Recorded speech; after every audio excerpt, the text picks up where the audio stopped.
الحمد لله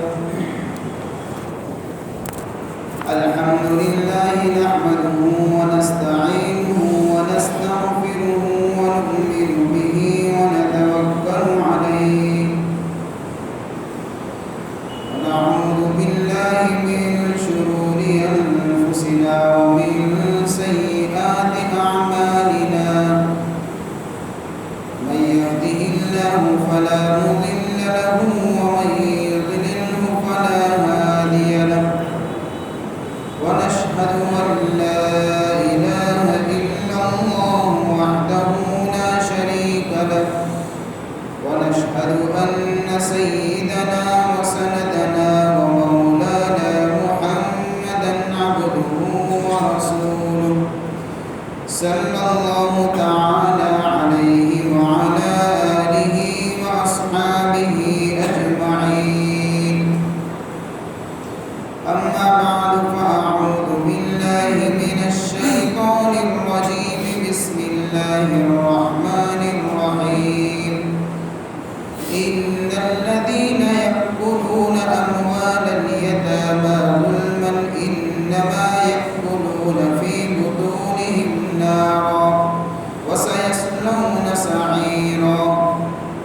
عن معاذ بن جبل رضي الله تعالى عنه قال قال رسول الله صلى الله عليه وسلم الصدقة تطفئ الخطيئة كما يطفئ الماء النار أو كما قال عليه الصلاة والسلام. صدق الله مولانا العظيم وصدق رسوله النبي الكريم ونحن على ذلك لمن الشاهدين والشاكرين والحمد لله رب العالمين.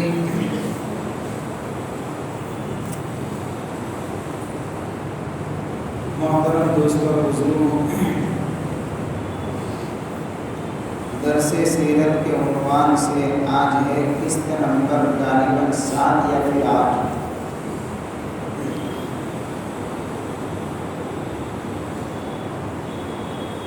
اللہ تعالیٰ کا شکر ہے کہ اللہ نے ہمیں اس بات کی توفیق بخشی ہے کہ ہم حضور کی سیرت کو اول سے لے کر آخر تک سنیں اور سنائیں، اور اللہ سے دعا بھی کرے کہ حضور صلی اللہ علیہ وسلم کے طریقوں پر عمل کرنے کی بھی اللہ توفیق عطا فرمائے۔ اس سلسلے میں بات یہاں تک پہنچی تھی کہ حضرت حلیمہ سعدیہ رضی اللہ تعالیٰ عنہا کا جو واقعہ تھا دودھ پلانے کا، یہ مکمل ہو چکا تھا۔ اس کے بعد باری آتی ہے شق صدر کی۔ شق صدر یعنی آپ علیہ السلام کے قلب اطہر کو، سینے مبارک کو چاک کر کے نکالا جانا، سینے کو چاک کرنا، چیرنا جس کو ہم بولتے ہیں، یہ واقعہ شق صدر والا واقعہ کہا جاتا ہے۔ تو حضرت حلیمہ سعدیہ رضی اللہ تعالیٰ عنہ کے آپ حضور پاک صلی اللہ علیہ وسلم نے 2 سال تک دودھ پیا، اور پھر چونکہ 2 سال کی مدت پوری ہو گئی تو حضرت حلیمہ سعدیہ رضی اللہ تعالیٰ عنہ حضور کو لے کر حضرت آمینہ کی خدمت میں پہنچی کہ آپ علیہ السلام کو ان کے والدہ کے حوالے کر دیں۔ لیکن چونکہ حضرت حلیمہ کی تمنا تھی کہ حضور کے والدہ سے اجازت مانگے، اگر اجازت دے تو اور زیادہ ہم آپ کو اپنے پاس روک کر رکھیں،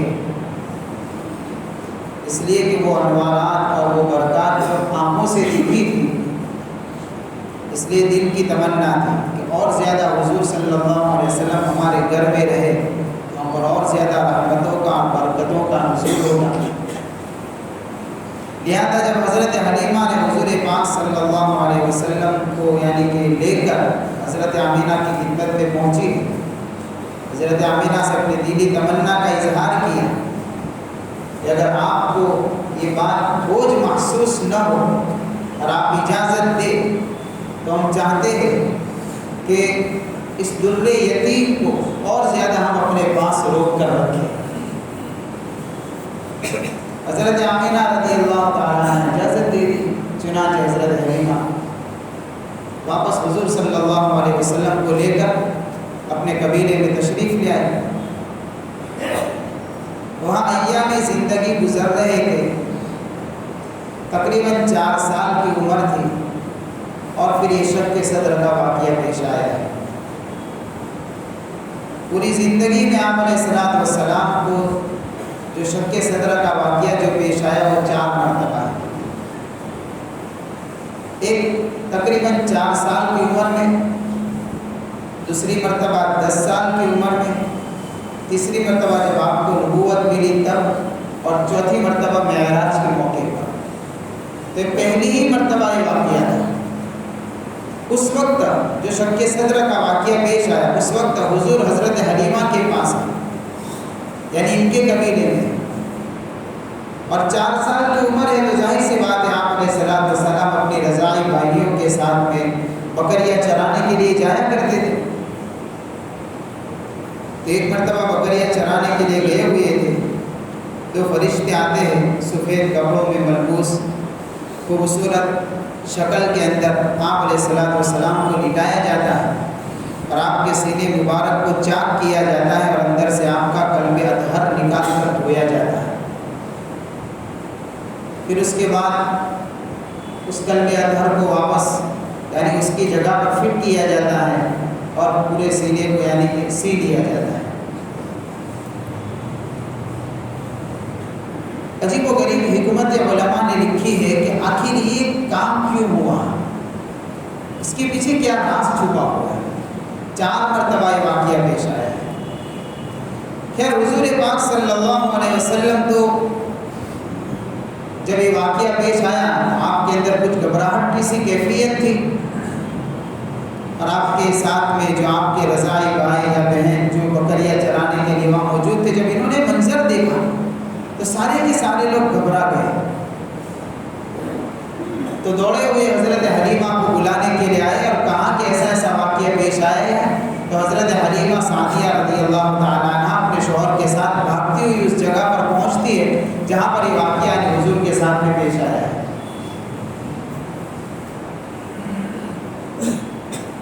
اندازہ نہیں تھا کہ یہ ہے کیا، تو حضرت حلیمہ کو بھی گھبراہٹ پیدا ہو گئی، ان کے شوہر کو بھی گھبراہٹ پیدا ہو گئی، اور سوچا کہ یہ تو بچہ ہمارے پاس امانت ہے، اور یہ تو کیا معاملہ کیا ہو چکا ہے، یعنی کہ لہٰذا ان کو ان کی والدہ کے حوالے کر دینا چاہیے۔ یہ کیفیت تھی، لیکن سوال یہ ہے کہ آپ علیہ الصلوۃ والسلام کے سینے مبارک کو جو چاک کیا گیا، اندر سے قلب اطہر کو نکالا گیا، کیا راز چھپا ہوا تھا، کیا وجہ تھی؟ تو یہ پہلی مرتبہ جو واقعہ پیش آیا ہے اس کی وجہ علماء نے لکھی ہے کہ آپ علیہ الصلوۃ والسلام کے سینے مبارک کو چاک کرنے کے بعد آپ کے قلب اطہر کو نکالا جاتا ہے، اور اندر سے 2 بلیک کلر کے کچھ گوشت کی بوٹی نما کچھ ٹکڑے لیے جاتے ہیں اور اس کو الگ کر دیا جاتا ہے، اور پھر دل مبارک کو دھویا جاتا ہے۔ تو یہ جو اندر سے الگ کیا گیا کالا کلر جیسے جمع ہوا خون ہوتا ہے، وہ کیا چیز تھی؟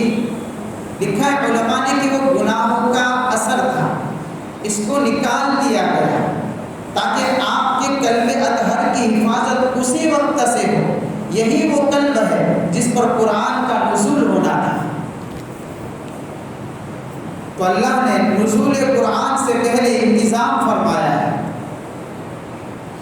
پہلے سے ہی اللہ کی طرف سے گویا کہ ایک نظام چلا ہوا ہے۔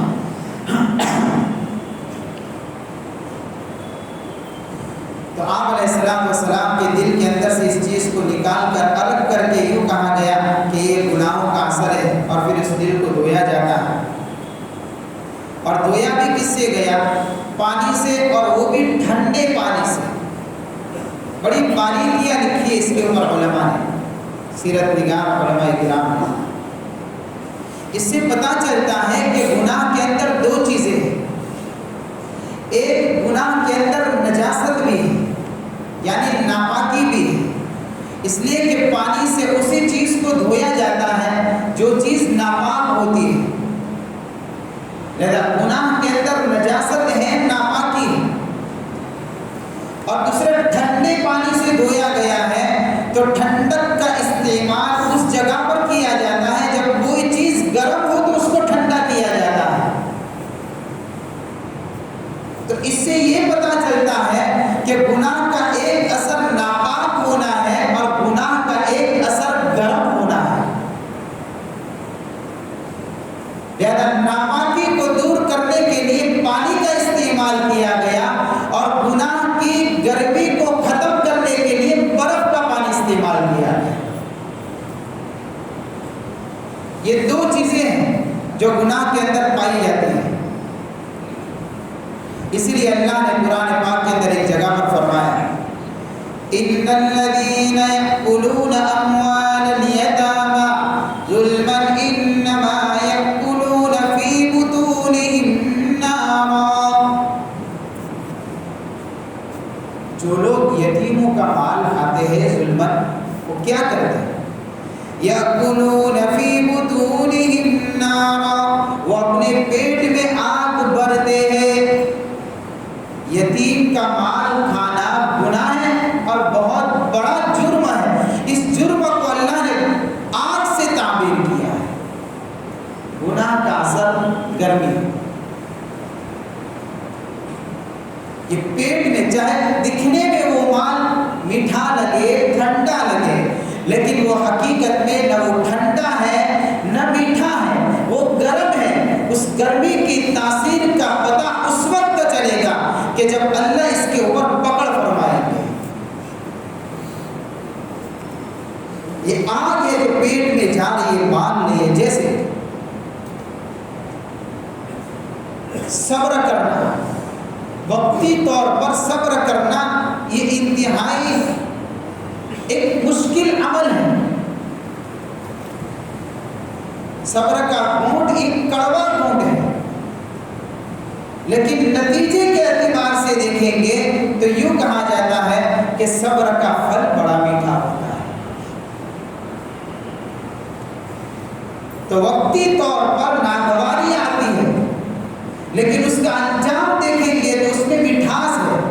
اسی طریقے سے یتیم کا مال کھانا انتہائی بہت بڑا یعنی جرم ہے اور گناہ ہے۔ وقتی طور پر ٹھنڈا لگے گا، میٹھا لگے گا، لیکن انجام دیکھیں گے یہ گناہ وہ ہے جس میں آگ بھری ہوئی ہے۔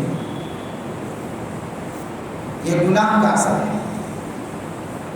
دوسری ایک روایت میں آتا ہے، حضور پاک صلی اللہ علیہ وسلم نے ارشاد فرمایا، الصدقۃ تطفئ الخطیئۃ۔ روایت میں آتا ہے کہ صدقہ جو ہے گناہوں کی آگ کو بجھا دیتا ہے، جیسے کما یطفئ الماء النار، جس طریقے سے پانی کے ذریعے سے جلتی ہوئی آگ بجھائی جاتی ہے، اسی طریقے سے گناہ کی جلتی ہوئی آگ کو بجھانا ہو تو صدقے والا عمل ہے۔ اس سے بھی پتہ چلتا ہے کہ گناہ یہ آگ ہے، یہ گرم چیز ہے، اس کو بجھایا جاتا ہے عمل کی ٹھنڈک کے ذریعے سے، یہ گناہ کی تاثیر ہے۔ اسی طریقے سے ایک اور روایت میں آیا ہے، حضور پاک صلی اللہ علیہ وسلم نے ارشاد فرمایا کہ آدمی غصہ کرتا ہے، یہ غصہ جو ہے وہ شیطان کی طرف سے، بار بار بیجا غصے ہو جانا، ایک تو ہے وقت کے اور مواقع کے اور نزاکت کو دیکھتے ہوئے اور وہ بھی انتہائی آنکھیں سے باہر ہو جائے، یہ نہیں۔ تو غصہ حضور پاک صلی اللہ علیہ وسلم نے فرمایا کہ یہ شیطان کی طرف سے ہے، اور شیطان کس سے بنا ہے؟ آگ سے بنا ہے۔ نتیجہ کیا نکلے گا کہ غصہ بھی ایک طرح کی آگ ہے جس میں آدمی جلتا ہے۔ اب اس غصے کے ذریعے سے، اس گناہ کی نحوست کی وجہ سے جو یہ آگ جلتی ہے اس کا علاج حضور بتاتے ہیں۔ کیا کریں گے؟ اس جلتی ہوئی آگ کو بجھانا ہو تو وضو کرو۔ کیا علاج بتایا؟ وضو کرو، اس لیے کہ گرمی کو کس سے توڑا جاتا ہے؟ پانی کے ذریعے سے۔ تو یہ علاج بتایا جاتا ہے، کیا کرو کہ وضو کرو کہ وضو کے ذریعے سے یہ گناہ کی آگ بجھ جائے۔ یہ اثر ہے گناہ کا میرے کو، یہ وہ چیز نہیں ہے کہ آدمی اس کو غفلت پہ چھوڑ دے۔ یہ ہمارے اندر جو ہے وہ یعنی وہ شہوتوں کی جو آگ بھڑکتی ہے وہ یہی نتیجہ ہے۔ اس لیے امام غزالی رحمۃ اللہ علیہ فرماتے ہیں کہ ٹھنڈے پانی سے وضو کرو، اس لیے کہ غصہ ایک تو اس کے اندر آگ ہے، آگ کو بجھانے کے لیے ٹھنڈک زیادہ اثر کرتی ہے، اور اگر اس سے بھی کام نہ چلے تو کیا کرے؟ کھڑا ہو تو بیٹھ جائے، بیٹھا ہو تو لیٹ جائے۔ کہ بھئی کیوں؟ اس لیے کہ غصہ کرنے والا وہ مغرور اور متکبر ہوا کرتا ہے، اس کا غرور اس وقت ٹپکتا ہے، اور شیطان کے اندر بھی غرور تھا۔ اس غرور کو توڑنے کا دوسرا علاج کیا بتایا؟ بیٹھ جا، اس بات کا ثبوت دے دے بھی مٹی سے بنا ہوں، عاجزی پر اتر جا۔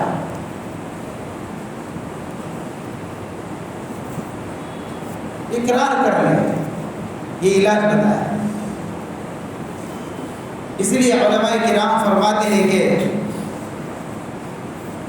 کہ نماز کے لیے بھی جب وضو کرے تو ٹھنڈے پانی سے وضو کرنا بہتر ہے، گرم پانی سے وضو کرنا ناجائز نہیں کہتا۔ عام طور پر ٹھنڈیوں کے موسم کے اندر آدمی کی طبیعت نہیں چاہتی ہے کہ ٹھنڈے پانی سے وضو کرے، کیونکہ ٹھنڈک کتنی ہوتی ہے، لیکن روایت میں آتا ہے کہ افضل یہ ہے کہ ٹھنڈے پانی سے وضو کرے، اس لیے کہ وضو اور نماز کا مقصد یہ ہے کہ اس کے ذریعے سے گناہوں کی آگ کو بجھایا جائے، گناہ کی آگ کو بجھایا جائے۔ اس لیے ہم نے وہ روایت کئی بار سنی ہوگی، جب نماز کا وقت ہوتا ہے ایک منادی یعنی اللہ کی طرف سے ایک فرشتہ اعلان کرنے والا اعلان کرتا ہے، اے آدم کے اولاد اٹھو، اور اللہ کے منادی نے تم کو پکارا ہے، یعنی اللہ کی طرف آؤ اور اللہ کا حکم پورا کرو، نماز پڑھو، اور جس آگ کو تم نے اپنے گناہوں کی بدولت اپنے اوپر جلانا شروع کیا ہے، نماز کے ذریعے سے اس کو بجھاؤ۔ یہ اعلان کرتا ہے۔ پھر عصر کے وقت پھر اعلان ہوتا ہے، اٹھو عصر کے لیے آؤ، اور ظہر سے عصر کے درمیان میں جو تم نے گناہوں کی آگ کو اپنے اوپر جلانا شروع کیا ہے، اللہ کا حکم پورا کرو، جس کو بجھاؤ۔ پھر مغرب میں اعلان ہوتا ہے، پھر عشاء میں اعلان ہوتا ہے، پھر فجر میں اعلان ہوتا ہے کہ گناہوں کی آگ اس کی گرمی ٹوٹے گی، کس کے ذریعے سے؟ اعمال کے ذریعے سے۔ اس لیے حضور پاک صلی اللہ علیہ وسلم نے دعا سنائی، اللہم اغسل خطایای بماء الثلج والبرد، اے اللہ میرے گناہوں کو دھو دے، میرے گناہوں کو دھو دے پانی سے۔ وہ پانی کیسا؟ برف اور اولے کے پانی سے، اس لیے کہ اس میں ٹھنڈک ہوتی ہے۔ تو گناہ کا دھونا، اس سے پتہ چلا گناہ ناپاک ہے، اور برف اور اولے کا ذکر فرما کر اس سے پتہ چلا کہ گناہ کے اندر گرمی ہے، اس کو توڑا جائے گا اعمال کی برکت سے۔ اس لیے آپ علیہ السلام کے کلمہ اطہر کو گویا کہ نکالا گیا، اور اس کے اندر سے اس چیز کو ختم کیا ہے، آپ کے کلمہ اطہر کی حفاظت کی گئی۔ دوسری مرتبہ آپ علیہ السلام کی زندگی میں جو سینہ مبارک کے چاک کرنے کا جو واقعہ پیش آیا، وہ 10 سال کی عمر میں پیش آیا ہے۔ اس وقت جو آپ کے کلمہ اطہر کو نکالا گیا، دھویا گیا، اس کی حکمت الگ لکھی ہے علماء نے فرمایا، اس لیے کہ اندر سے لغو و لعب کے جذبے کو ختم کیا جائے، کھیل کود کا جذبہ جس کو کہا جاتا ہے، اس سے اس دل کو پاک کرنے کے لیے، محفوظ رکھنے کے لیے دوسری مرتبہ 10 سال کی عمر میں ایسا واقعہ پیش آتا ہے۔ اس لیے کہ لہو و لعب اور کھیل کود کا مزاج یہ ایک ایسی چیز ہے جو انسان کی زندگی میں غفلت طاری کرتی ہے. یہ چیز آدمی غافل ہو جاتا ہے، اور غافل ہونا اتنی بڑی خطرناک بیماری ہے. آج میرے بھائی ہماری زندگیوں کے اندر جو بھی اتار چڑھاؤ نظر آتا ہے، اعمال سے دوری نظر آتی ہے، حالات جگانے کی کوشش کرتے ہیں، ہمارے اندر بیداریاں پیدا نہیں ہوتی، نہ علمی اعتبار سے، نہ اعمال کے اعتبار سے، نہ دینی احکام کے اعتبار سے. وہ سب سے بڑی وجہ یہ ہے کہ ہماری زندگیوں میں غفلت طاری ہے. جب انسان کے مزاج کے اندر یہ جذبہ پیدا ہو جاتا ہے کہ بس اپنی زندگی میں مست جیے، اسی کو غافل کہیں گے. دنیا کے پیچھے اتنا بھاگے کہ آخرت سے بے خبر ہو جائے، احکامات سے بے خبر ہو جائے، رسول اللہ صلی اللہ علیہ وسلم کی طرز زندگی سے آدمی غافل ہو جائے، اس کو دنیا اس طریقے سے اپنے اندر مشغول کر دے. جب کوئی بندہ غافل ہو جاتا ہے، اس کا صرف دین کا نقصان نہیں ہوتا، غفلت اتنی بڑی بیماری ہے کہ اس کے دنیاوی نقصان کا بھی سبب بنتی ہے. یہ چیز صرف دینی اعتبار سے نقصان ایسا نہیں.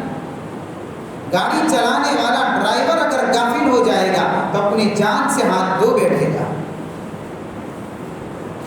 بہت سارے حالات اور واقعات پیش آتے ہیں، اللہ حفاظت فرمائے، لیکن ایسا ہوتا ہے. جا رہا تھا گاڑی لے کر، ٹکر مار دی، کیا ہوا؟ جھونکا لگ گیا. یہی تو غفلت ہے، یہی تو غفلت ہے، کوئی الگ چیز تھوڑی ہے غفلت. يعلمون ظاهرا من الحياة الدنيا وهم عن الآخرة هم غافلون. اللہ فرماتے ہیں ہم دنیا کے پیچھے اتنا بھاگ رہے ہیں، دنیا کے ظاہر کو تو سمجھنے والے بن گئے، اس کے پیچھے محنت کرنے والے بن گئے، اس کے ایک ایک چیز کے پیچھے بھاگنے والے بن گئے. اللہ فرماتے ہیں نتیجہ یہ ہے کہ آخرت سے غافل اور بے خبر ہو گئے. یہ بے خبری ہے کہ جو ہماری زندگیوں کے اندر گزرتے ایام کے ساتھ دینی بیداری پیدا ہونی چاہیے وہ نہیں ہو رہی. رمضان المبارک کا مہینہ آ رہا ہے، اس مہینے کی قدر وہی لوگ کریں گے جو غافل نہیں ہوں گے. اس مہینے میں اعمال کی توفیق ان لوگوں کو ملے گی جن کے دلوں کے اوپر غفلت کے پردے نہیں پڑے ہوں گے، جو پہلے سے بیدار ہو جائیں گے. اس لیے کہ رمضان صرف چند عبادتوں کا نام نہیں ہے، رمضان غافل زندگیوں کو وہاں سے ہٹ کر بیدار زندگی پیدا کرنا یہ اصل مقصود ہے. صرف روزہ رکھنے کا نام رمضان نہیں ہے، صرف تراویح پڑھنے کا نام رمضان نہیں ہے. رمضان ایک مہینہ آتا اس لیے ہے کہ سوئے ہوئے غافل دلوں کو جگاؤ اور اس کو پوری زندگی کے لیے جگاتے رہو. لیکن آج ہم پر غفلت کی چادر کچھ اس انداز سے پڑی ہوئی ہے میرے بھائی کہ رمضان کا چاند نظر آتا ہے مساجد بھر جاتی ہے، عید کا چاند نظر آتا ہے مسجدیں خالی ہو جاتی ہے، وہی غفلت طاری ہو جاتی ہے. یہ غفلت ہے. یہ رمضان کی صحیح معنوں میں قدر نہیں ہے. صحیح معنوں میں قدر تو وہ ہے کہ اس رمضان نے جس طریقے سے دلوں کو جھنجھوڑا ہے اور جگایا ہے، اس دل کو اب ہمیشہ کے لیے جاگتا رکھے، اس بیداری کو باقی رکھا جائے. اور ایک غفلت اسی وقت طاری ہوتی ہے جب انسان کے مزاج کے اندر یہ چیزیں پیدا ہو جاتی ہیں، اپنی زندگی کو ایک دم آزاد تصور کرنے لگتا ہے، سوچنے لگتا ہے، اور اس کے سامنے یہی دنیا کی چمک دمک سامنے آ جاتی ہے. تو دنیا کی رنگینیاں اور دنیا کی چمک دمک ایک ایسی چیز ہے جو انسان کو بے خبر کر دیتی ہے. انبیاء کی بعثت کا مقصد غافل لوگوں کو بیدار کرنا، ان نبیوں کی بعثت کا مقصد ہے. یہ قرآن کہہ رہا ہے لِتُنذِرَ قَوْمًا مَّا أُنذِرَ آبَاؤُهُمْ فَهُمْ غَافِلُونَ۔ اللہ فرماتا کیوں بھیجا ہے؟ اس لیے تاکہ آپ ڈرائیں ایسی قوم کو جن کے آباء و اجداد کو نہیں ڈرایا گیا، وہ غافل تھے۔ یہ انبیاء کی بعثت کا مقصد ہے کہ نبی آتے ہی اسی لیے ہے تاکہ غافل انسان بیدار ہو جائے اور اپنے مقصد کو پہچاننے والا بن جائے، اپنے اندر سے اس سستی کو ختم کرے، اس غفلت کو ختم کرے۔ صحابہ نے اس بات کو سمجھا تھا اور یہی نتیجہ تھا کہ جب انہوں نے اس بات کو سمجھا کہ دنیا غافلوں کے لیے نہیں ہے، ایمان والا دنیا میں غافل نہیں ہوتا، بے خبر نہیں ہوتا، اپنے مقصد کو نہیں بھولتا، اپنے رب کو نہیں بھولتا، رسول اللہ صلی اللہ علیہ وسلم کی طرز زندگی کو نہیں بھولتا، یہ ایمان والا ایسا نہیں ہوتا، وہ تو چوکنا ہوتا ہے، وہ بیدار مغز ہوتا ہے، وہ باہوش ہوتا ہے، اس کی نگاہیں ہمیشہ اٹھی ہوئی رہتی ہے، اپنے مقصد زندگی پر چلا کرتا ہے۔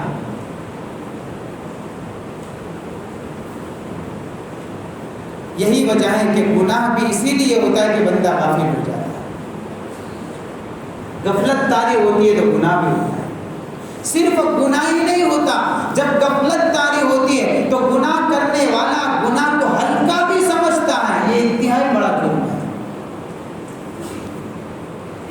گناہ کرنا یہ تو گناہ ہے ہی، لیکن گناہ کرتے ہوئے گناہ کو ہلکا سمجھنا یہ اس سے بھی بڑا گناہ ہے۔ زہر پینا یہ نقصان دہ ہے، لیکن زہر پینے والا اس کو یہ سمجھے کہ بھئی اس سے تو کچھ بھی نہیں ہوتا ہے، تو معمولی دوا ہے، تو لوگ اس کو بے وقوف کہیں گے، لوگ اس کو نادان کہیں گے کہ اس کو یہ بھی پتا نہیں۔ اسی لیے روایت میں آتا ہے کہ ایمان والا جو ہوتا ہے، اس کی مثال بیان فرمائی حضور پاک صلی اللہ علیہ وسلم نے، ایمان والا جو ہوتا ہے جب گناہ کرتا ہے تو اس کے اوپر ایسا بوجھ محسوس ہوتا ہے جیسے کوئی پہاڑ ہے جو اس کے اوپر گرنے والا ہے۔ اب ظاہر سی بات ہے، اتنا بڑا پہاڑ کسی آدمی کے اوپر اگر لٹکا دیا جائے تو تھوڑی دیر کے لیے چیخے گا، چلائے گا، جان خطرے میں پڑ جائے گی، وہ بچنے کی ہر ممکن تدبیر کرے گا، وہ بھاگے گا، اس کو پتہ ہے اس کا نقصان کیا ہے، پہاڑ ہے، یہ بہت بڑا پتھر ہے، جب مجھ پر گرے گا تو زندگی سے ہاتھ دھو بیٹھوں گا۔ ایمان والا گناہ کو کچھ اس تصور سے اور اس نگاہ سے دیکھتا ہے، اور جب دلوں کے اندر غفلتیں طاری ہو جاتی ہے اور اس کے سامنے جب گناہ سامنے آتا ہے تو ایسا سمجھتا ہے جیسے کوئی مکھی بیٹھی تھی، اس کو اڑا دیا۔ کسی آدمی کے چہرے پر، ہاتھ پر مکھی بیٹھی ہو، آدمی ایک ہاتھ سے صرف یوں کرتا ہے، نہ اس کو بوجھ محسوس کرتا ہے، نہ اس کو نقصان دہ سمجھتا ہے، نہ اس کے اوپر کبھی نظر کرتا ہے، نہ کبھی دیکھتا ہے، بس ہاتھ ہلایا چلا، بات ختم، مکھی تھی، اس میں کیا ہے۔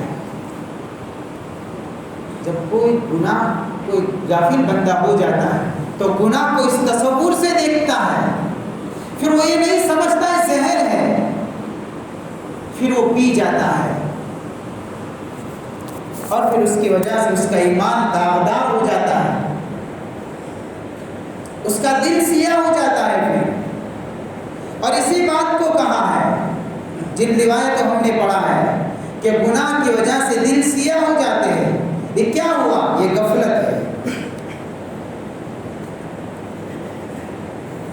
پھر اندر بات سمجھ میں نہیں آئی، یہ غفلت ہے، کالا ہو جائے گا پھر بھی، کیونکہ ہلکا سمجھا۔ اگر اس کو خطرناک چیز سمجھتا، سانپ اگر سامنے کھڑا ہو آ جائے تو ظاہر سی بات ہے ہر کوئی آدمی بھاگے گا بھائی وہاں سے، بھائی سانپ، ہاں کون قریب جائے گا؟ تو سانپ کا جو زہر ہے اس سے زیادہ زہر گناہوں کے اندر ہے۔ آخر ہم ان گناہوں سے اس طریقے سے کیوں نہیں بھاگتے جس طریقے سے زہریلے جانوروں سے بھاگا کرتے؟ کیا وجہ ہے؟ اس کی وجہ یہی ہے کہ اس کے زہر کا اندازہ نہیں ہوا ابھی ہم کو پتہ نہیں ہے، اور یہ غفلت کی وجہ سے ساری چیزیں انجام پا رہی ہے، یہ ساری چیزیں ہو رہی ہے۔ تو حضور پاک صلی اللہ علیہ وسلم کے قلب اطہر کو دوسری مرتبہ جو سینے مبارک یعنی کہ جو چاک کیا گیا، نکالا گیا، اس کی حکمت یہی ہے۔ اس سے یہ بات سمجھ میں آتی ہے کہ ہم بھی فکر کریں، اللہ کے سامنے روئے، توبہ کے آنسوؤں کے ذریعے سے غافل دل بیدار ہو جایا کرتے ہیں، اللہ کے احکامات اور اللہ کے سامنے رونے کی برکت سے سوئے ہوئے دل جاگ جایا کرتے ہیں۔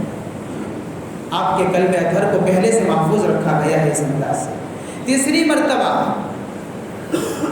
آپ کے سینے مبارک کو جو چاک کیا گیا، وہ نبوت ملنے کے وقت، اس وقت کی حکمت یہ تھی کہ آپ کے قلب اطہر کو گویا کہ نکال کر اس کے اندر وہ انوارات، وہ تجلیات، وہ برکات، وہ چیزیں بھری گئی رب کی طرف سے، تاکہ اس دل کے اندر وحی الہی کے اٹھانے کا بوجھ پیدا ہو جائے۔ وحی انتہائی عظیم الشان یہ وہ چیز تھی، اللہ کی طرف سے ملنے والے علوم کا بوجھ اس دل کے اندر پیدا ہو، وہ تحمل پیدا ہو جائے۔ اس لیے اللہ نے گویا کہ تیسری مرتبہ آپ کے سینے مبارک کو اس وقت چاک کیا ہے۔ وحی کے بوجھ کے بارے میں آتا ہے، قرآن کہتا ہے ایک جگہ کے اوپر کہ اگر اس قرآن کو اتارا جاتا، کہاں پر اتارا جاتا؟ پہاڑ پر اتارا جاتا تو پہاڑ بھی ریزہ ریزہ ہو جاتا۔ یہ علوم الہی کا بوجھ ہے، یہ اس کی عظمت ہے۔ اس لیے روایتوں میں آتا ہے جب آپ علیہ السلام اپنی سواری پر سوار ہوتے اور آپ پر وحی کا نزول ہوتا تو وحی کے بوجھ کی وجہ سے اونٹنی بھی بیٹھ جایا کرتی تھی۔ سخت سردیوں کے اندر پسینے کے مبارک قطرے ٹپکنے لگتے تھے۔ یہ اللہ کے علوم یہ وہ چیز ہے، اور یہ اس علم کا تعلق دل سے ہوا کرتا ہے۔ یہ قرآن علوم ہے جو اللہ دلوں میں اتارتے ہیں، لہذا وہ دل بھی بڑے مضبوط ہوا کرتے ہیں جن دلوں کے اندر اللہ اپنا علم اتارتا ہے۔ وہ دل بڑے طاقتور اور مضبوط ہوا کرتے ہیں، اور یہ علم ان دلوں میں نہیں اترتا جن دلوں کے اندر گناہوں کی تاریکیاں ہوا کرتی ہیں۔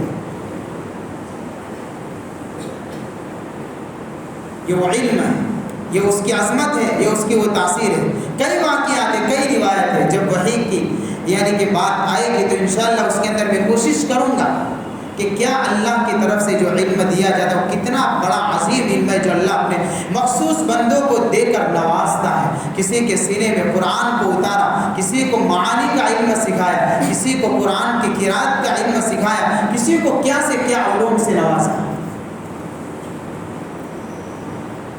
یہ اللہ کی طرف سے ملے ہوئے علوم ہیں جو اللہ سینوں میں اتارتے ہیں۔ وہ سینے بڑے مبارکباد ہوتے ہیں، وہ دل بڑے قابل قدر ہوا کرتے ہیں، وہ ماں باپ بڑے عظیم ماں باپ ہوا کرتے ہیں جن کے بچوں کو اللہ کی طرف سے چنا گیا ہے کہ اللہ اپنا علم محفوظ رکھنے کے لیے اس قوم کے فلانے قوم کے بچے کو چنا جائے گا، چھانٹا جائے گا۔ یہ سینے اللہ کی طرف سے منتخب ہوا کرتے ہیں، اللہ ان سینوں کو چنتا ہے، پسند کرتا ہے۔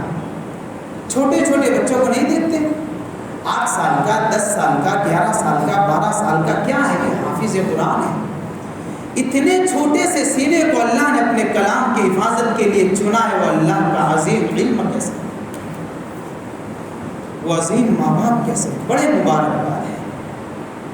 اپنے بچوں کو اس کے اوپر لگائے۔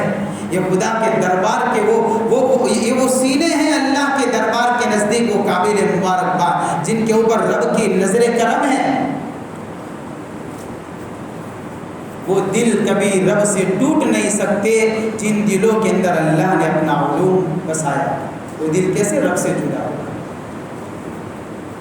تو یہ تیسری مرتبہ یہی بات سمجھانے کے لیے کہ اللہ کا علم یہ عظیم علم ہے.